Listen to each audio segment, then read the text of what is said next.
আসসালামু আলাইকুম। যারা খামার করছেন তারা প্রায়ই কিছু সাধারণ সমস্যার মুখোমুখি হন, তাই না? কিন্তু অনেক সময় এই ছোটখাটো বিষয়গুলোই কিন্তু এড়িয়ে যাওয়া হয়। তো আজকে আমরা ঠিক এমনই একটা গুরুত্বপূর্ণ বিষয় নিয়ে কথা বলবো, আর সেটা হলো গবাদি পশুর পুষ্টি। আচ্ছা, আলোচনাটা শুরু করা যাক একটা বেশ অদ্ভুত কিন্তু খুব কমন একটা প্রশ্ন দিয়ে। আপনারা কি কখনো খেয়াল করেছেন ছাগল কেন প্লাস্টিক বা পলিথিন খায়? ব্যাপারটা দেখতে অদ্ভুত লাগলেও এর পেছনে কিন্তু একটা সলিড বৈজ্ঞানিক কারণ আছে। দেখুন, শুধু যে প্লাস্টিক খায় তাই কিন্তু না। এর সাথে আরও কিছু অদ্ভুত লক্ষণ দেখা যায়। যেমন ধরুন, দেয়ালে মুখ লাগিয়ে মাটি চাটা বা একে অপরের পশম কামড়ে ছিঁড়ে ফেলা। আবার এমনও হয় যে ভালো ভালো খাবার দেওয়ার পরেও পশুর ওজনই বাড়ছে না। এই সবগুলো লক্ষণ জানেন তো, আসলে একটাই সমস্যার দিকে ইশারা করে, আর সেটা হলো পুষ্টির অভাব। হ্যাঁ, এই সব কিছুর মূলে রয়েছে গবাদি পশুর পুষ্টির অভাব, যেটাকে আমরা লাইভস্টক নিউট্রিশন বলি। আর এই বিষয়টা কিন্তু সরাসরি খামারের লাভের ওপর প্রভাব ফেলে। মানে, সোজা কথায়, খামারে যে টাকাটা বিনিয়োগ করা হচ্ছে তার থেকে কেমন রিটার্ন আসছে, বা রিটার্ন অন ইনভেস্টমেন্ট মানে আরওআই কেমন হবে, সেটা কিন্তু অনেকটাই এর ওপর নির্ভর করে। তাহলে চলুন এই পুষ্টির সমস্যাটাকে একটু ব্যবচ্ছেদ করে দেখা যাক। এর পেছনের বিজ্ঞানটা কি, আর এর সমাধানটাই বা কতটা সহজ, সেটাই আমরা এখন জানব। আমাদের সোর্স জানাচ্ছে এই যে জটিল সমস্যাগুলো, এগুলো সমাধান করে খামারের লাভ বাড়ানোর একটা দারুণ কার্যকরী উপায় আছে। আর সেটা হলো সঠিক মিনারেল মিক্সচার বা খনিজ মিশ্রণের ব্যবহার। তো এই যে মিনারেল মিক্সচারের কথা বলছি, এটা আসলে কি জিনিস? চলুন একটু বিস্তারিতভাবে জেনে নেওয়া যাক এই পাউডারের ভেতরে ঠিক কি কি থাকে। খুব সহজ করে বললে, এটা হচ্ছে এমন একটা পাউডার যেখানে পশুর শরীরের জন্য জরুরি সব খনিজ উপাদান একটা নির্দিষ্ট পরিমাণে মেশানো থাকে। এই পাউডারটা তাদের সুস্থ রাখতে আর ঠিকঠাকভাবে বেড়ে উঠতে সাহায্য করে। এই মিনারেলগুলোকে বুঝলেন, মূলত দুইটা ভাগে ভাগ করা যায়। এক ধরনের মিনারেল আছে যা বেশি পরিমাণে লাগে, যেমন ধরুন ক্যালসিয়াম আর ফসফরাস। এগুলো হচ্ছে অনেকটা বিল্ডিংয়ের ইট সিমেন্টের মতো, যা পশুর হাড়ের গঠন মজবুত করে, দুধ উৎপাদন বাড়ায়। আরেকটা ভাগ হলো মাইক্রোমিনারেলস।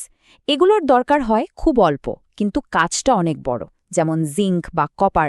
এগুলো পশুর হজম শক্তি আর রোগ প্রতিরোধ ক্ষমতা মানে ইমিউন সিস্টেমকে বুস্ট করে। এই মিনারেল ব্যবহারের একটা বড় উদ্দেশ্য হল পশুর ফিড কনভার্সন রেশিও বা এফসিআর বাড়ানো।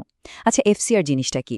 খুব সহজ ভাষায় বললে, পশুটা যে খাবারটা খাচ্ছে সেই খাবারটা কতটা দক্ষতার সাথে তার শরীরে মাংস বা দুধে পরিণত হচ্ছে, মানে খাবারের অপচয় কম হচ্ছে কিনা, সেটাই হলো এফসিআর।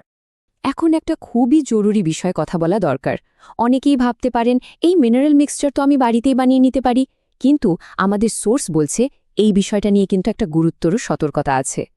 বাড়িতে এটা বানানোর সবচেয়ে বড় যে বিপদ, সেটা হলো টক্সিসিটি বা বিষক্রিয়া। ব্যাপারটা হলো, জিঙ্ক বা কপারের মতো উপাদানগুলো এতটাই সেন্সিটিভ যে মাত্র 1 গ্রাম এদিক ওদিক হলেই সেটা পশুর জন্য বিষাক্ত হয়ে যেতে পারে। এমনকি লিভার পর্যন্ত ড্যামেজ হয়ে যেতে পারে। ভাবুন একবার, এটা পুরো খামারের জন্য কতটা ভয়ঙ্কর হতে পারে। আরেকটা খুব গুরুত্বপূর্ণ শব্দ হল বায়ো অ্যাভেইলেবিলিটি। এর মানে কি?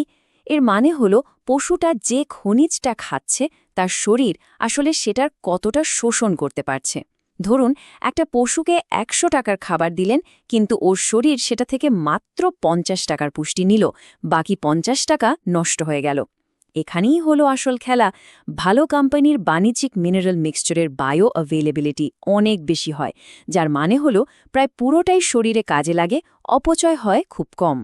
এই কারণে ভুলভাবে বানানো ঘরোয়া সাপ্লিমেন্ট নিয়ে সতর্ক করতে গিয়ে আমাদের সোর্স একটা বেশ কড়া কথা বলেছে। কোট অ্যান্ড কোট, এটি খামারের জন্য আত্মঘাতী হতে পারে। কথাটা কিন্তু ফেলে দেওয়ার মতো নয়, তাই না? তাহলে ঝুঁকি এড়ানোর উপায় কি? আমাদের সোর্স বিশেষভাবে চিলেটেড মিনারেল মিক্সচার ব্যবহার করার কথা বলছে। এখন চিলেটেড মানে কি?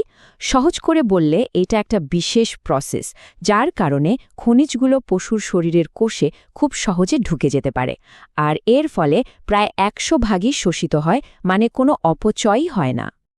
বেশ, আমরা তো জানলাম মিনারেল মিক্সচার কি আর কেনই বা এটা এত জরুরি। এখন চলুন একদম প্র্যাকটিক্যাল দিকে যাই।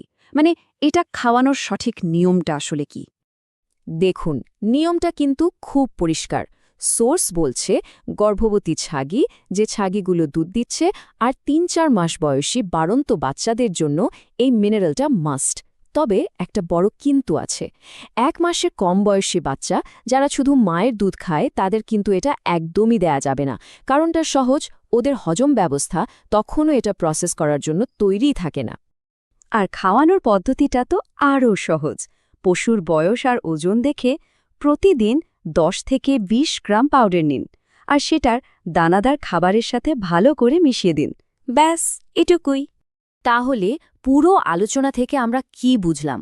মূল কথাটা হলো, একটা লাভজনক আর স্বাস্থ্যকর খামার যদি গড়তে চান, তাহলে এই সঠিক মিনারেল সাপ্লিমেন্টটা কিন্তু কোনো বিলাসিতা না। এটা একটা জরুরি বিনিয়োগ যা খামারের ভবিষ্যৎ বদলে দিতে পারে। তো পুষ্টির সমস্যা তো সমাধান হলো, কিন্তু একটা সফল খামারের জন্য কি শুধু ভালো পুষ্টি যথেষ্ট? আচ্ছা, খামারের বায়োসিকিউরিটি বা জৈব নিরাপত্তার কথা ভেবেছেন কখনো? এটাও কিন্তু সমান গুরুত্বপূর্ণ একটা বিষয়, আর এটা নিয়ে অবশ্যই ভাবার অবকাশ আছে।